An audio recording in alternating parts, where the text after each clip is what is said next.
আমাদের সংস্কৃতি, আমাদের সংস্কার সর্বদা থাকবে আমাদের সাথে। ভারতের মহান গ্রন্থ আর কাব্যের সম্পূর্ণ সংকলন। সাবস্ক্রাইব করুন তিলক। ওই বিদ্যার প্রভাবেই ও দেবলোকে গেছে। দেবলোক? কে নিয়ে গেছে ওকে দেবলোকে?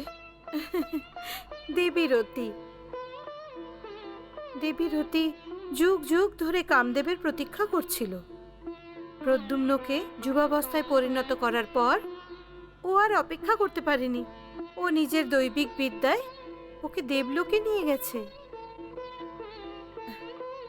তুমি একদম চিন্তা করো না ভানামতি, প্রদ্যুম্ন ওখানে সুরক্ষিত আছে। আর ওর এবং দেবী রতির মিলনও হয়ে গেছে। হ্যাঁ, প্রণাম মাতা, প্রণাম মাতা।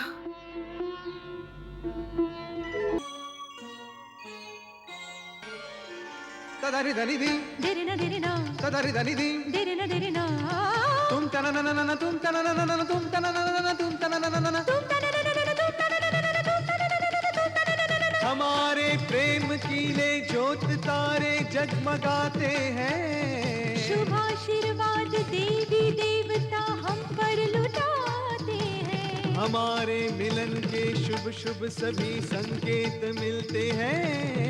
हमारी गंध लेकर पुष्प चारों ओर खिलते हैं। सानी रामा गसा गसानी रमगा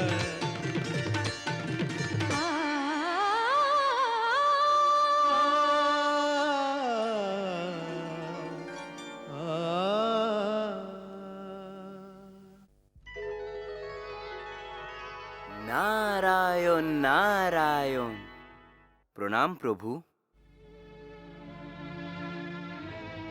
দেব ঋষি, যখন যুদ্ধ অন্তিম চরণে প্রবেশ করছে তখন যোদ্ধাকে বিশ্রাম করা উচিত, যোদ্ধাকে সতর্ক থাকা উচিত, আর শত্রুর শক্তিস্থান জেনে ওই শক্তিস্থান নষ্ট করে দেওয়া উচিত।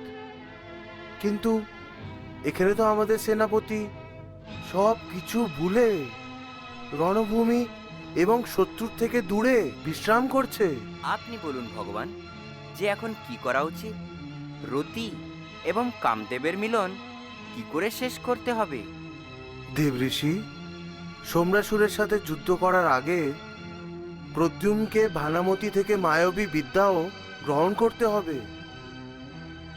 যদিও মায়াবী বিদ্যা গ্রহণ না করে তাহলেও সোমরাসুরের মতো মায়াবী দৈত্যের সাথে যুদ্ধ কি করে করবে?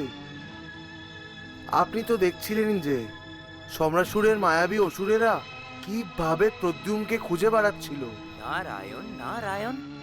দেব ঋষি, সময়ের চাহিদা এখন কি সেটা আপনি প্রদ্যুম্নকে বোঝান। ওর পৃথ্বী লোকে জন্ম কেন হয়েছে, আর শিব ভগবান ওকে দাপর যুগে শরীর ধারণ করার বল কেন দিয়েছেন, এটা ওকে বলুন। সোমরাসুর ওকে নষ্ট করার জন্য প্রত্যেক ধরনের চেষ্টা করবে দেব ঋষি। সেই জন্য প্রদ্যুম্ন এবং রতিকে আপনি উপদেশ দিন যে বিয়োগ তো প্রত্যেক প্রাণীর ভাগ্যতে লেখা থাকে। সংসারে প্রত্যেক মিলনের পরে বিরহের পীড়া অনিবার্য হয়ে যায়। দেব ঋষি, ওদের বোঝান যে প্রেম একটি এমন অনুভূতি যার ওপরে সব কিছু অর্পণ করা যেতে পারে, কিন্তু স্বয়ং প্রেমকেও কর্তব্যের জন্য অর্পণ করা যেতে পারে। সেই জন্যই কর্তব্য প্রেম থেকে বড় হয়। যেমনটি আপনার আজ্ঞা প্রভু।